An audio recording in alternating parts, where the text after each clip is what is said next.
I slowly learn. I have to call in sick on my first day of medical school. I'm so excited for it at the University of Washington. I have to tell them the PTSD has gotten worse from a bully last night in silence. I've got to tell them, I'm going to put down my notes for brain toxicity and cancer for a little while.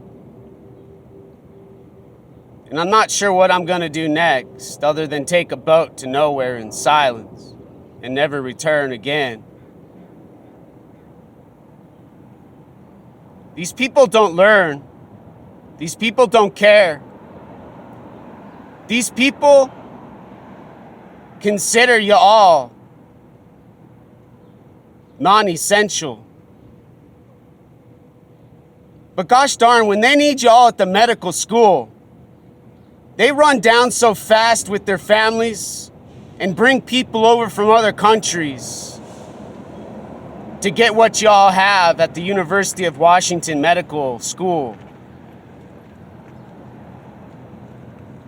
However, on this day, you will not have this candidate doctor, neurologist, surgeon. And I don't know if you'll ever have my body and brain ever again, to be humble and honest in silence. Seattle and Washington State has committed such an atrocity for the history written on this sacred object in outer space. I'm not sure if any church or any mosque, any Jewish holy place, any monastery could teach what has been done to not only these hands and these eyes, but to this purple heart I gave in 2001 in silence.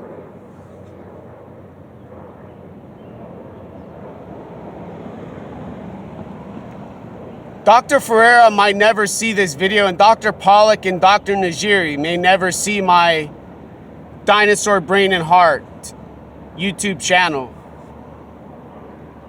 And nobody in this neighborhood, in this city, in this state, in this country where everyone declares the United States of America will ever lose a second of sleep. They won't ever have a sick stomach and some vomit in their tent because some man says, "Get the fuck off this street, you piece of shit," to them. Let alone a doctor, dreaming, freaking maniac, engineering, motivated, inspired ex-nanny who babysat for those children who hide from these kinds of humans, who would find us in parks, downtown, and eventually made conditions in Seattle so bad, all we could do was sit with dogs and stare at their technology devices, arguing about why the little boy was on his head with his spine twisted inside out, and his father, the god of Google, driving his self-driving car, ignoring the discrepancy, obvious, in the energy, consciousness, obsession they had with their video device in silence.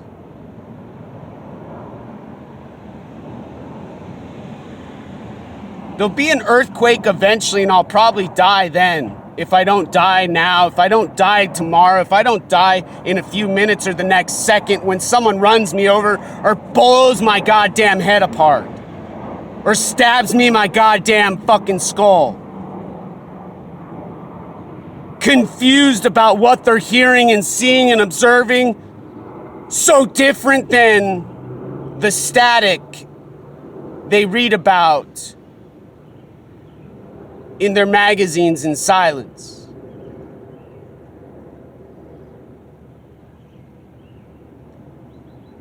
This long spoken word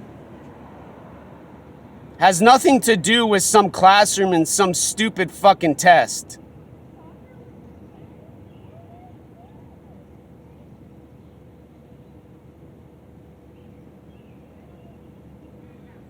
This body and brain will either be dead in your world, or y'all's world will need to learn to respect in silence.